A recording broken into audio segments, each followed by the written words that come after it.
Sur la vidéo portant sur la stérilisation des femmes au Bénin et en Afrique, j'ai remarqué que beaucoup se sont focalisés sur l'interview que Patrice Talon a passée. Pour moi, c'est rien. Parce que son interview a eu lieu il y a de cela 1 an. Mais la deuxième vidéo dont ce monsieur est en train de dire, ça fait déjà 20 ans que l'UNESCO, ça veut dire que les ONG qui sont dans nos pays en Afrique cautionnent la politique de stérilisation des femmes. Chers Africains, quand je pose des vidéos, il faut lire avec pincette, fouiner, écouter, détailler phrase par phrase. Le monsieur ici est en train de dire que ça fait déjà plus de 20 ans. Pas ça. Et ça existe depuis quand, ça? Oh, plus de 20 ans. Plus de 20 ans. Et cette vidéo qu'il est en train de réaliser doit dater au moins de 10 ans. Donc, notre taux de natalité a régressé déjà plus de 30 ans sur le continent. Il faut voir la portée de l'information que je partage avec vous. Ne vous focalisez pas sur ce que Talon est en train de dire. Parce que avant Talon, la politique de stérilisation des Africains et des Africaines était déjà en place. Talon ne fait que mettre en marche le train en fait. Il n'en a pour rien. On va l'accuser, oui, mais et les autres? Nous-mêmes, on était où? Actuellement, les femmes continuent de prendre les pilules de lendemain au lieu d'utiliser des préservatifs qui n'ont pas autant d'impact sur la santé. Pour le moment, on ne sait pas qu'est-ce qui est mis comme l'huile.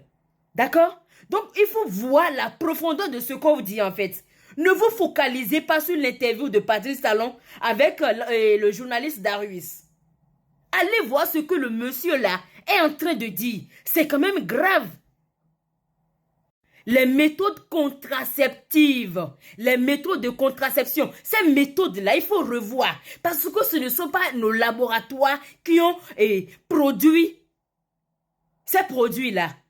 C'est de ça qu'on est en train de vous dire. Notre alimentation, c'est des choses que nous n'avons pas le contrôle. Et le jeune homme qui dit que la Côte d'Ivoire n'est pas impactée, que c'est pour le Bénin, les Béninois n'ont qu'à s'occuper. Mais vous êtes... Regardez ce que le monsieur est en train de dire.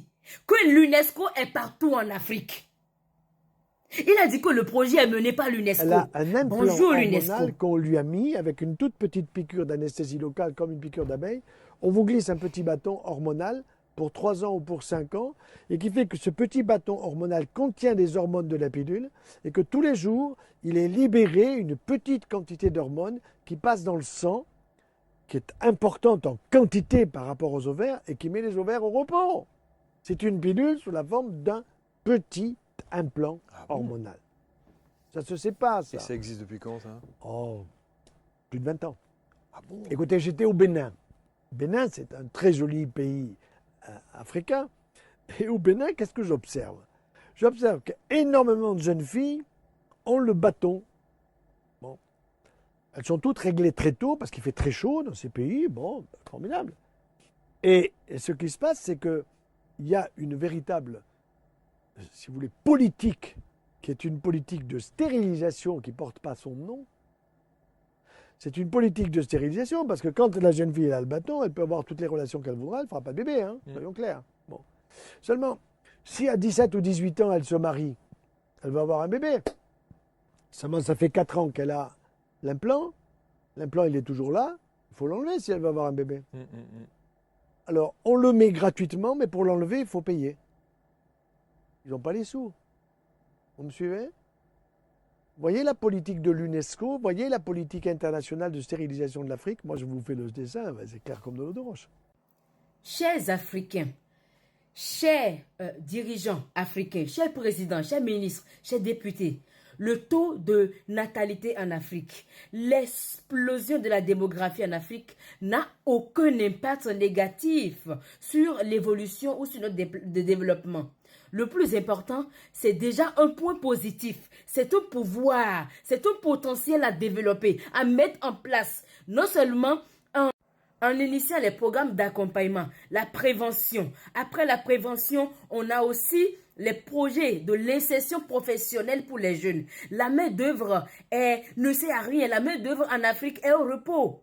Donc, il faut mettre en place des projets, des industries pour que les gens puissent travailler et manger et vivre. Parce que notre sous-sol peut. Donc, ne venez plus dire que les gens font beaucoup d'enfants en Afrique. Non, on s'en fout. Chers Africains, faites beaucoup d'enfants. Faites beaucoup d'enfants, mais de grâce, pensez à l'emploi. Et aux soins. Allons les bébés. Ọmọge Jazzy, mi ò ní Maserati, mi ò lè gbé ẹ sínú Bugatti, mo ní kó Jazzy, but mo lè kápá ẹ, má kápá ẹ, tí n bá gbá ẹ, má kápá ẹ, má tún tọ́jú ẹ, má tọ́jú ẹ, tí n bá gbá ẹ. Kí ló ṣe lọ jẹ́ fún ẹ̀kan.